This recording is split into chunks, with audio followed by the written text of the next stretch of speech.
인간의 역사는 흥망성쇠를 거듭하며 흘러가고 있습니다. 세계 역사의 큰 줄기를 보면 하나님의 역사와는 상관없이 독자적으로 흘러가고 있는 것처럼 보입니다. 반면에 하나님의 역사는 변방에서 아주 미약하게 부분적으로 흘러가고 있는 것처럼 보입니다. 그러나 성경에 기록되어 있는 역사를 보면 하나님의 역사는 온 인류의 역사 안에서 변함없이 흐르고 있음을 볼 수 있습니다.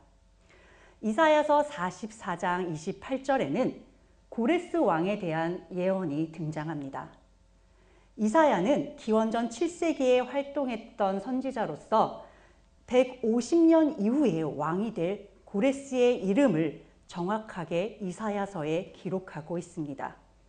그를 통해 이스라엘 백성들이 회복될 것과 예루살렘과 성전이 재건될 것을 예언하였습니다. 고레스는 실제로 이전의 바벨론 제국의 대외 정책을 완전히 뒤집고 각 지역과 나라에서 포로로 잡혀와 있던 여러 민족을 돌려보내는 해방 정책을 추진하였습니다. 제국의 왕이 자신의 힘이 되는 포로들을 돌려보내는 것은 결코 쉬운 일이 아닙니다. 그러나 그는 각 민족들의 문화를 존중해 주었고 그들을 해방시켜 주었습니다. 이와 같은 그의 인격과 선정에 감동된 수많은 사람들은 그를 해방자라 부르며 칭송했다고 전해집니다. 이사야 41장 4절 이 일을 누가 행하였느냐? 누가 이루었느냐? 누가 처음부터 만대를 불러내었느냐? 나 여호와라. 처음에도 나요. 나중 있을 자에게도 내가 곧 그니라. 세상의 사람들은 고레스를 훌륭한 왕이라고 칭송했습니다. 그러나 이사야는 고레스 왕을 준비시키시고 보내신 분이 바로 하나님이심을 이렇게 선언하고 있습니다. 이런 이사야서의 기록이 너무나도 정확하게 이루어지다 보니까 세상 사람들은 오히려 이 고레스의 이름이 언급된 이사야서의 뒷부분이 후대에 덧붙여진 글이라고 주장을 하기도 합니다.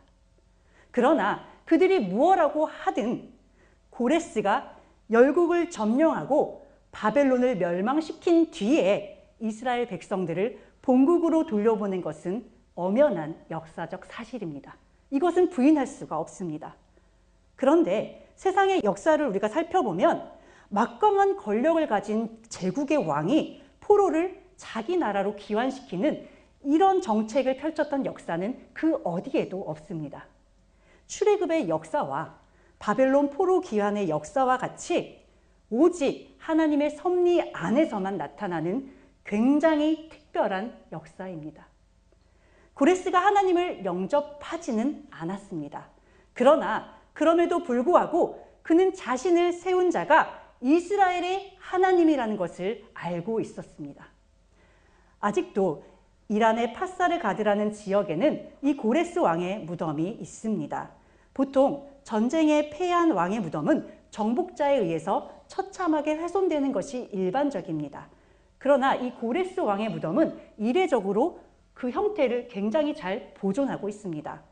이 무덤 안에는 비문이 있는데 그 비문에는 나 고레스는 한때 세계를 지배했지만 언젠가는 다른 왕에 의해서 점령될 것을 알고 있다. 그러니 점령자여, 당신도 언젠가는 나처럼 똑같이 당하게 될 수 있으므로 나의 무덤을 건들지 말아라 라고 기록되어 있다고 합니다. 정복왕이었던 알렉산더 대왕은 고레스의 무덤을 훼손시키기 위해 찾아왔다가 이 기록을 보고 무덤을 오히려 보존하라고 명령했다고 합니다. 알렉산더 역시 정복한 나라에서 성경에 기록된 예언을 접했을 것이며 페르시아를 물리칠 왕이 자신이라는 예언을 들었을 것입니다. 이처럼 하나님께서는 택하신 백성의 구원과 회복을 위해 세상의 역사와 왕도 이용하실 수 있는 분이십니다. 그러므로 우리는 세상의 역사 가운데 일어나는 일들을 통해서 그 너머에 계신 하나님을 볼 수 있어야 합니다.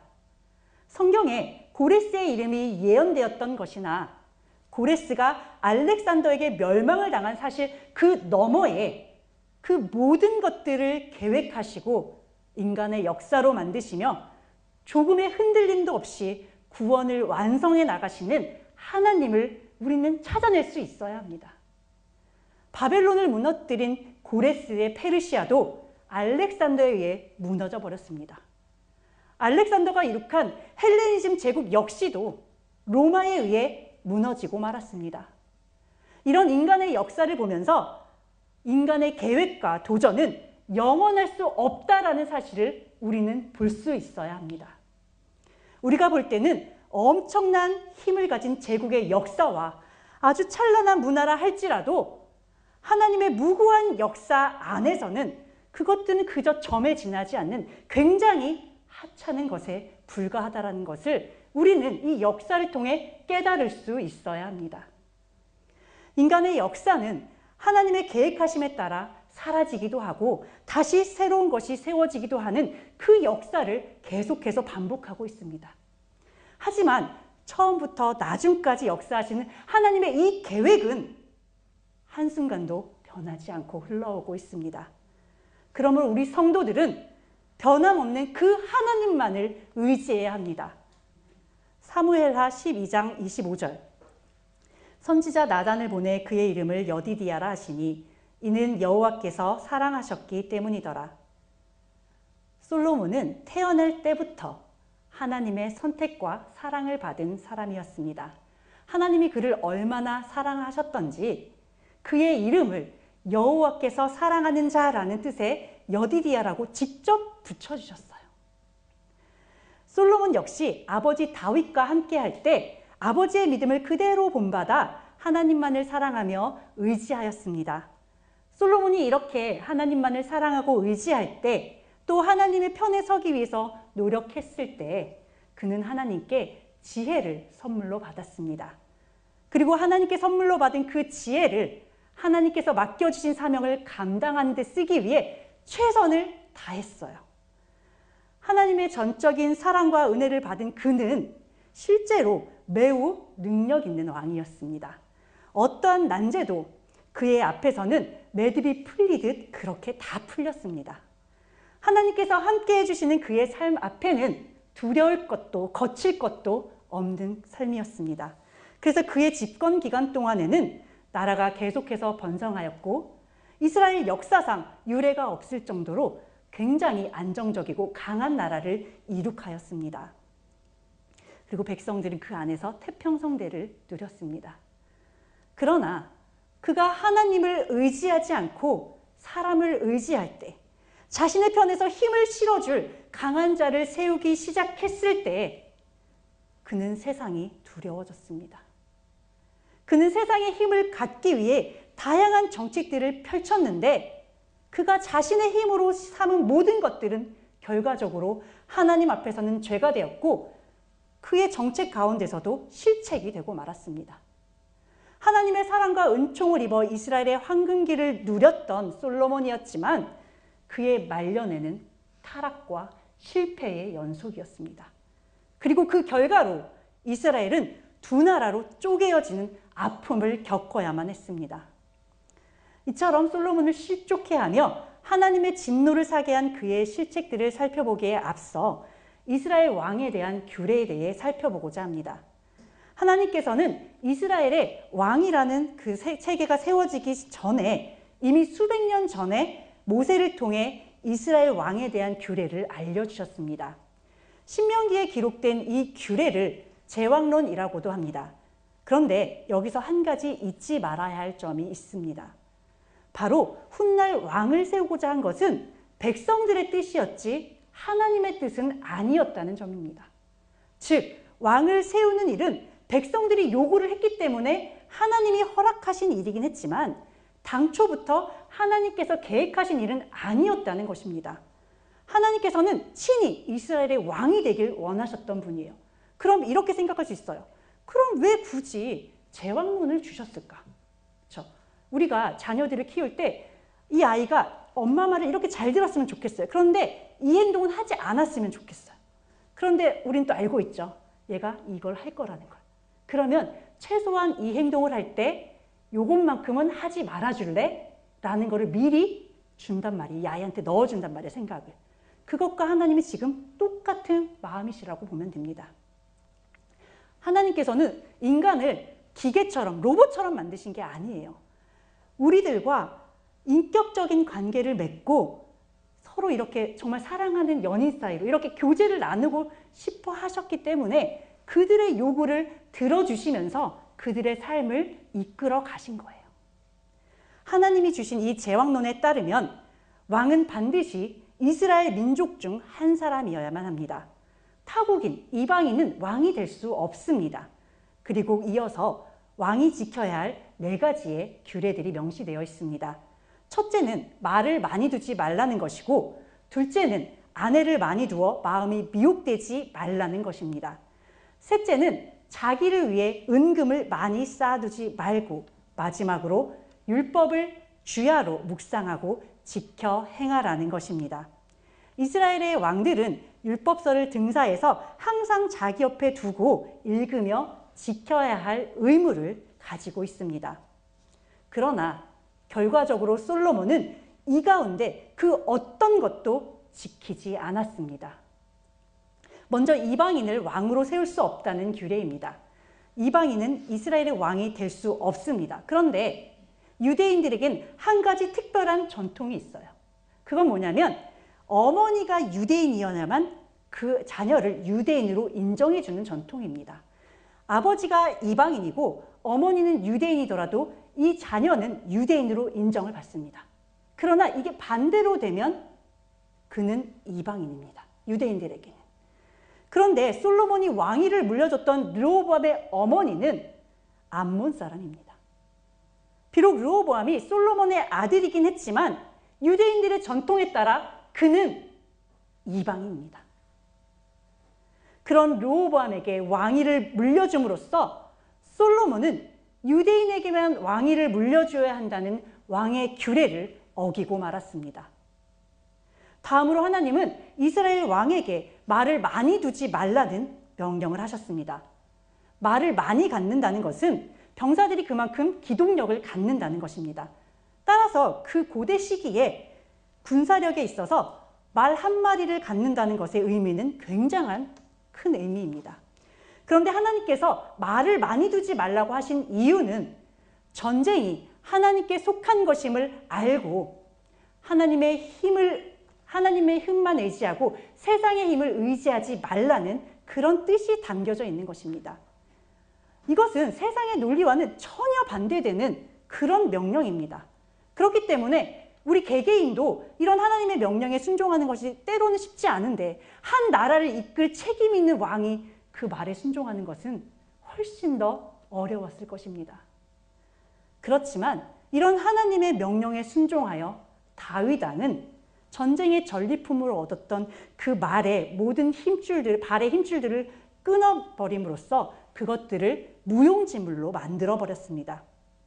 당시에 병거의 수와 규모는 군사력에 있어서 핵심 전력이었음에도 불구하고 다윗이 이렇게 할 수 있었던 것은 그는 전쟁은 여호와께 속한 것이라는 것을 확고하게 믿고 있던 사람이었기 때문에 가능했던 것입니다. 그러나 이런 아버지와는 달리 솔로몬에게는 병거가 1,400승이나 되었고 기마병은 12,000명이나 있었다고 합니다. 출애굽 당시에 이스라엘 민족을 추격하던 애굽의 병거가 600승이라고 기록되어 있는 것을 보면 솔로몬이 얼마나 많은 양의 말과 무기들을 가지고 있었는지를 알 수 있습니다. 그는 병거성을 곳곳에 따로 건축해야 할 정도로 많은 말과 무기를 소유하고 있었습니다. 그런데 다윗 왕은 정복 전쟁을 하던 왕이었어요. 그 말을 이 사람이 구하지 않아도 자연스럽게 전리품으로 말들이 들어오는 상황이었습니다. 그런데 솔로몬의 시대는 화평의 시대였기 때문에 전쟁을 하지 않았습니다. 그러면 이 말들을 애국과의 무역을 통해서만 얻을 수 있었습니다. 그런데 하나님께서 이 제왕론을 주실 때에 말을 많이 두지 말라는 명령에 덧붙여서 어떤 명령을 하셨냐면 백성들이 무역을 위해 말을 사기 위해 애굽으로 가지 않도록 막아라. 이렇게 명령을 하셨단 말이에요. 그러니까 솔로몬은 말을 많이 두지 말라는 그 명령도, 애굽과 교류하지 말라는 명령도 모두 어긴 것입니다. 세 번째로 그는 아내를 많이 두어 마음이 미혹되지 말라는 명령 역시도 어겼습니다. 솔로몬은 주변 국가들과 혼맥을 통해 자신의 세력을 다지는 정략 결혼을 했습니다. 물론 솔로몬이 살고 있던 이런 고대 시기에는 일부 다처제가 매우 보편적이었습니다. 그리고 왕이 혼인 정책을 통해 다른 나라와 동맹을 맺는 것 역시 그렇게 이상한 일은 아닙니다. 하지만 솔로몬이 700명의 후궁과 300명의 첩을 거느렸다는 것은 아무리 그의 의도를 좋게 포장해주고 이해해주려 한다 하더라도 너무 과하다는 생각이 듭니다. 하나님께서는 비단 왕뿐만 아니라 이스라엘 백성들에게도 이방 여인과의 결혼을 아주 단호하게 막고 계십니다. 하나님께서 이스라엘 백성과 왕에게 이방 여인과의 결혼을 금하신 이유는 그 여인들이 하나님의 자녀들의 마음을 미혹할 것을 염려하셨기 때문입니다. 그들과 결혼하여 자녀를 낳고 그 가정을 이루어서 살다 보면은 자연스럽게 그들이 가지고 있는 생각들에 젖어들게 됩니다. 오죽하니 우리가 알고 안면을 트고 지내는 사람들에게 얼마나 친밀감을 느끼냐면 아는 아이가 위에서 이렇게 방방방방 뛰면은 층간소음이 하나도 힘들지 않게 여겨진다고 할 정도입니다. 그러니 나의 자녀인데, 내 아내인데, 함께 살을 부비며 살아가는 그 사람인데 어떻게 함부로 내칠 수가 있겠어요? 그러니까 하나님께서 이것을 미연에 방지하셨던 거죠. 따라서 믿음 위에 바로 선 사람들은 하나님의 명령에 순종하여 이방 여인과의 혼인을 철저하게 금했습니다. 특히 에스라 선지자 시대에는 이방 여인과 이미 혼인한 그 유대 백성들에게 각자 아내와의 관계를 끊도록 명령하는 극단적인 정책을 쓰기도 했습니다. 그럼에도 불구하고 이방 여인과 혼인을 했던 유대 백성들은 그 혼인 관계를 실제로 잘라냄으로써 하나님 앞에 자신들이 성결하게 살아갈 것을 결단하는 그런 역사도 있었습니다. 솔로몬 자신조차도 잠언에 기록하기를 이방 여인은 좁은 함정이다. 그러니 이방 여인의 품에 안기지 말라는 그런 권면을 하고 있습니다. 그런데 정작 그 자신은 이방 여인을 사랑하며 아내를 1000명이나 두었습니다. 스스로 한 말을 뒤집고 하나님의 명령을 어기는 어리석은 자리에 스스로 앉고 말았습니다. 다음으로 그는 자신을 위해 재물을 쌓아두지 말라는 명령을 어겼습니다. 그는 굉장히 많은 금을 모았습니다. 금과 좋은 보석을 얼마나 많이 소유했던지 솔로몬의 시대에는 은을 마치 흔한 뽕나무와 같이 여길 정도였다고 합니다. 그에게 필요한 금의 양은 성전을 하나님께서 주신 그 식양대로 짓기 위한 딱 그만큼입니다. 그런데 이것조차도 이미 아버지 다윗 왕이 모두 완벽하게 준비를 마쳐서 주었어요. 그가 이렇게까지 금을 많이 모을 필요가 없었습니다. 그러나 그는 성전을 짓는 데 사용하는 것 외에 넘치도록 많은 금을 소유했습니다.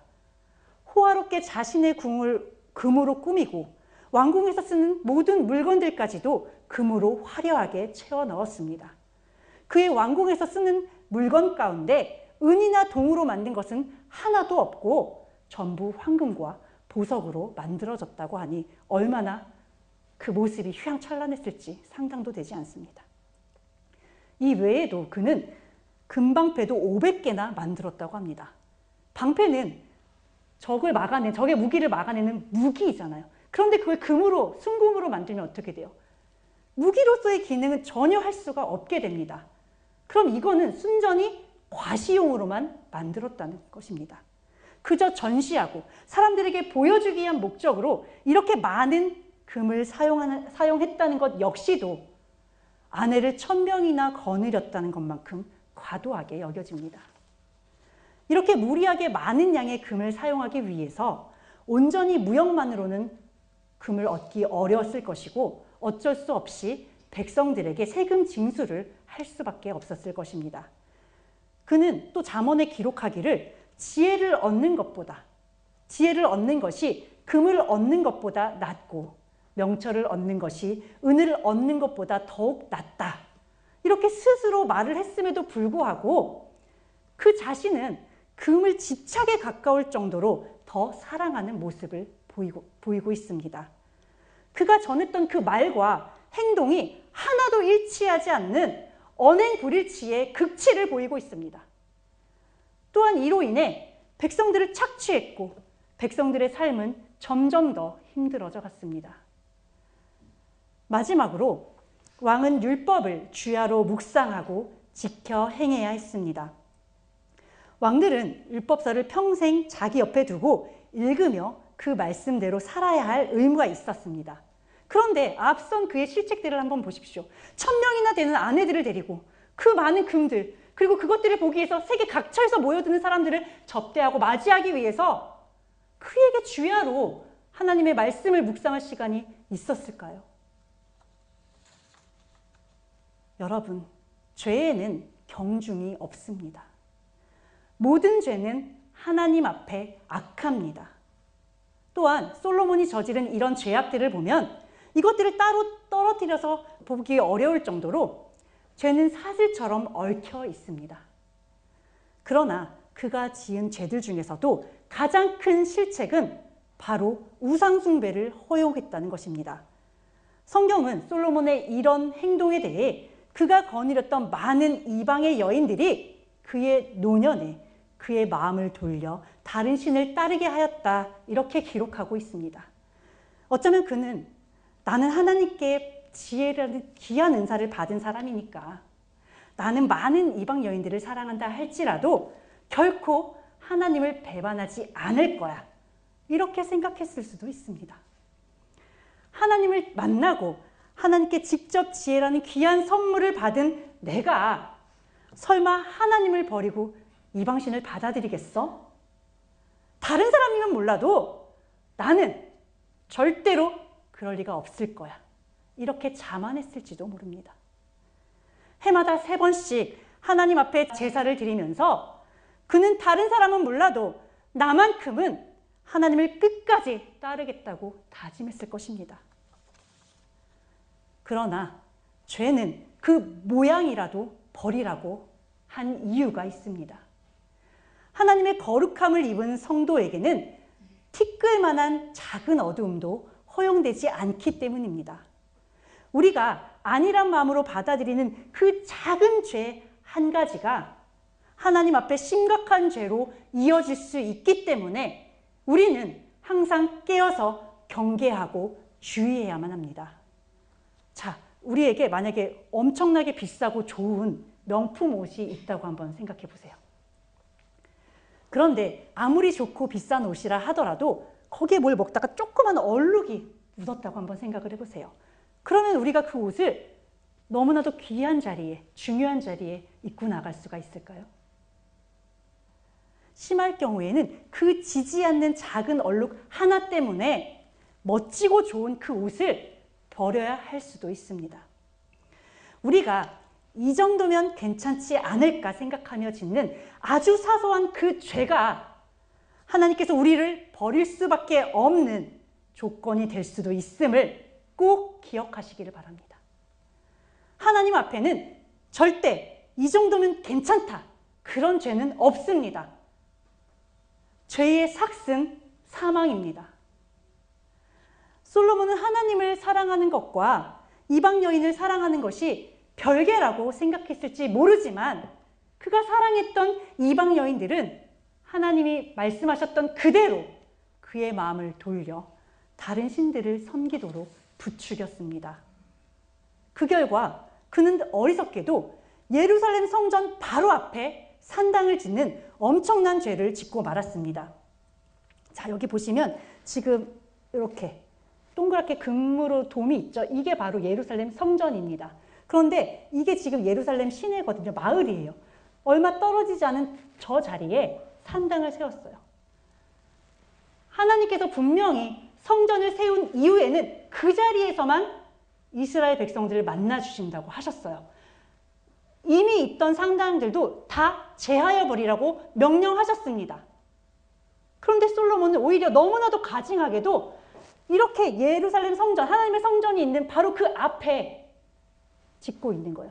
그래서 성전이 있는 이 산은 모리아산이고 저 앞에 있는 산은 감난산이에요. 예수님께서 기도하러 때마다 올라가셨던 그 감난산 그 꼭대기에 산당을 짓고 있는 거예요. 우상을 숭배하는 산당을.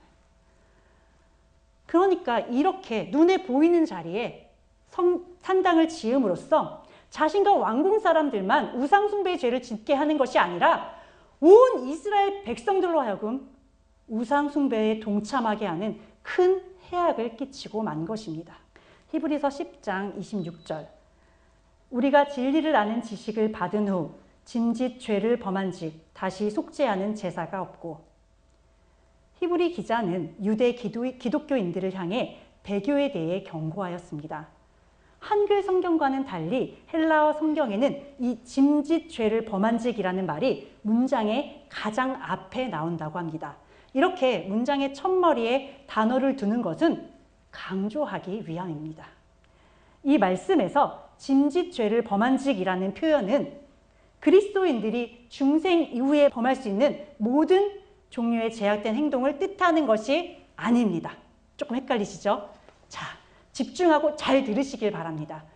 그러니까 우리가 예수 그리스도를 만나고 거듭났습니다. 이것을 중생이라고 하는데 우리는 연약한 육신을 입고 살아가는 존재들이다 보니 이렇게 예수님을 만나서 중생한 이유라 하더라도 우리는 여전히 죄를 짓고 살아갑니다. 그런데 이 짐짓 죄를 범한직에 해당하는 이 죄는 이런 종류의 죄가 아니라는 것입니다. 이 죄는 굉장히 특별한 죄를 의미하는 것으로 의도적으로 행한 어떤 것을 뜻합니다. 짐짓이라는 말은 치밀한 의도와 상습적이라는 개념이 그 안에 들어가 있습니다. 철저하게 계획되고 결정되고 미리 생각하고 저지른 죄입니다. 자, 그럼 과연 이런 죄가 무엇일까요? 그것은 바로 배교입니다. 배교는 하나님을 모르는 말씀에 무지한 사람들이 지을 수 있는 죄가 아닙니다. 배교는 믿음을 지키는 성도가 그가 가진 연약함 때문에 잠깐 넘어져서 짓게 되는 그런 류의 죄가 아닙니다. 배교는 진리를 아는 지식이 충만한 그런 자가 그 지식을 받은 이후에 저지르는 죄로 굉장히 치밀할 정도로 의도적이지 않으면 그 죄를 저지를 수가 없습니다. 그리고 지속적으로 저지르는 죄가 바로 배교입니다. 솔로몬이 왕으로서 하나님 앞에 신실하지 못함으로 짓게 된 가장 큰 죄는 바로 배교의 죄입니다. 이런 솔로몬의 배교에 대해 하나님은 본문의 11절에 내가 결단코 이 나라를 너에게서 빼앗아 너의 신복에게 주겠다 이렇게 말씀하십니다. 그러나 이어서 13절에 보면 오직 내가 이 나라를 다 빼앗지는 않고 나의 종 다윗과 나의 뺀 예루살렘을 위하여 한 지파를 네 아들에게 주겠다라고 말씀하십니다. 나아가 36절에는 남겨주신 한 지파를 내 종 다윗에게 한 등불이 항상 내 앞에 있게 하리라 이렇게 말씀해 주셨습니다. 다윗의 자손들에게 남겨주시겠다고 하셨던 이 한 지파는 바로 유다 지파입니다. 일찍이 야곱이 12아들을 축복하고 유언하면서 유다 지파를 통해 왕위가 계승될 것과 메시아가 오실 것이라고 예언이 되어 있었습니다. 특별히 한 등불이라고 말씀하신 이유는 메시아는 이 땅의 등불이고 소망이므로 메시아를 등불로 표현하고 세상은 상대적으로 어두움으로 표현하고 있는 것입니다. 열왕기상 11장에는 다윗의 자손에게 한 지파를 주시겠다는 말씀이 11절과 32절, 36절에 무려 3번이나 등장을 하고 있습니다. 솔로몬의 실책과 배교에도 불구하고 하나님은 그를 끝까지 버리지 않으신 것입니다. 하나님께서 배교한 솔로몬을 사울왕처럼 완전히 끊어버리지 않으셨어요. 히브리 기자가 경고한 대로 다시는 속죄할 기회조차 빼앗아 버리지 않으셨습니다. 이것은 바로 하나님께서 다윗과 맺으셨던 약속 때문입니다. 하나님께서는 스스로 그 언약을 지켜가고 계시다는 것을 보여주시기 위해 역사하고 계십니다. 솔로몬의 타락은 하나님의 뜻을 이뤄가시는 그 큰 흐름에 영향을 줄 수 없습니다. 그러나 그렇다고 해서 그를 죄 없다 하시지도 않습니다. 그에게 허락된 것은 따라서 부끄러운 구원이었습니다. 전도서를 보면 그는 말년에 자신이 저질렀던 죄를 뉘우치며 돌이키고 회개하였습니다. 하나님께서 하나님의 신실함으로 그에게 회개의 기회를 주신 것입니다. 하나님은 다윗과의 약속과 예루살렘을 위하여 솔로몬의 죽음 이후에 이스라엘을 나누어 유다 지파를 솔로몬의 자손에게 주셨습니다. 그리고 이후에 펼쳐지는 북이스라엘과 남유다의 왕들 그 역사와 상관없이 하나님은 끝까지 신실하게 언약의 말씀을 이행해 가십니다. 약속하신 그대로 예수 그리스도가 다윗의 자손으로 탄생할 수 있도록 역사를 주관해 가셨습니다. 이후에도 열왕들은 신앙과 불신앙을 오가며 인간의 역사를 이끌어 갔지만 하나님은 그들의 신앙과 상관없이 하나님의 계획하신 뜻을 끝까지 이뤄 가셨습니다. 그러므로 열왕기서의 핵심은 솔로몬의 타락에도 불구하고 하나님께서 그 나라를 전부 빼앗는 것이 아니라 한 지파를 남겨두어 등불을 끄지 않겠다고 선언하신 바로 오늘 본문의 말씀인 11장이라고 할 수 있습니다.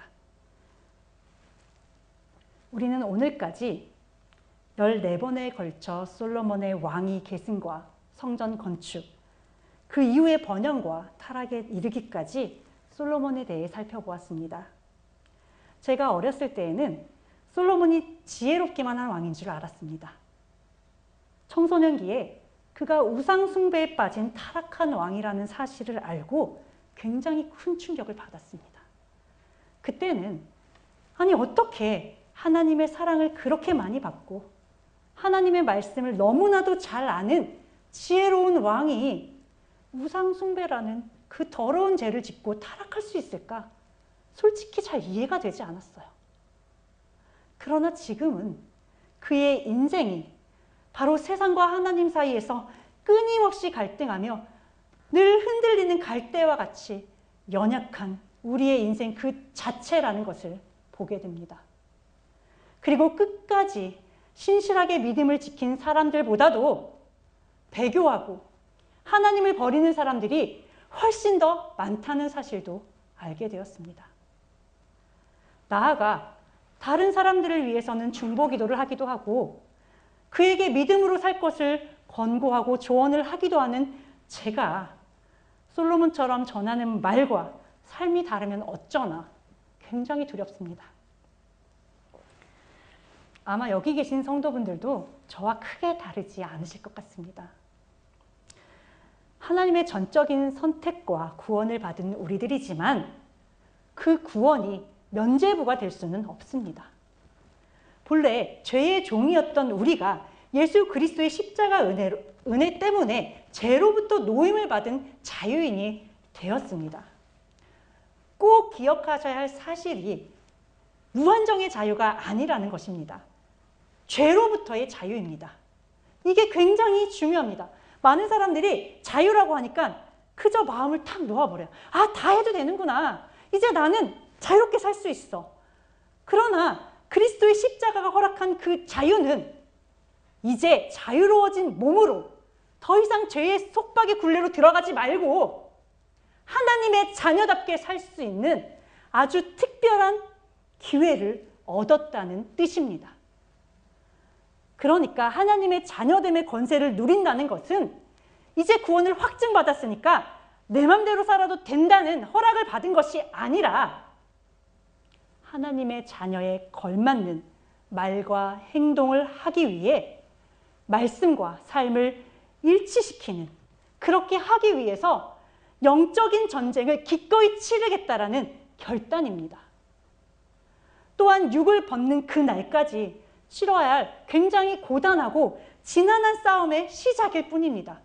우리 지질이 궁상이다 이런 말 많이 하시죠. 정말 이후의 삶은 지질이 궁상이에요. 내가 또 이것 때문에 넘어졌어? 이런 말도 안 되는 것 때문에 내가 또 이렇게 하나님의 말씀과 뜻과 상관없는 대로 살았단 말이야? 이런 거를 날마다 우리의 삶 속에서 경험하고 체험하며 넘어지고 울부짖고 이런 삶을 살아야 한다는 그 시작일 뿐입니다. 부디 세상의 흐름과 상관없이 우리의 신앙의 여부에 상관없이 일하고 계시는 하나님의 역사를 보시기를 바랍니다. 그리고 하나님 편에 늘 서기 위해서 최선을 다하시기를 바라요. 하나님께서 예수 그리스도를 통해서 이루어 주신 그 구원에 기꺼이 믿음으로 동참하시기를 바랍니다. 그래서 하나님께서 여러분을 어떤 자리에, 어떤 환경에, 어떤 사람들과 섞어 놓으셔도 오직 하나님만을 사랑하며 의지하는 믿음, 그런 믿음직한 하나님의 자녀로 서시기를 부탁드립니다. 죄로 물든 세상에서 믿음으로 삶을 채우기 위해 기꺼이 몸부림치며 울부짖으며 인생의 발걸음을 한 걸음씩 하나님께로 내딛으시는 여러분과 제가 되기를 간절히 소망합니다. 기도하고 마치겠습니다.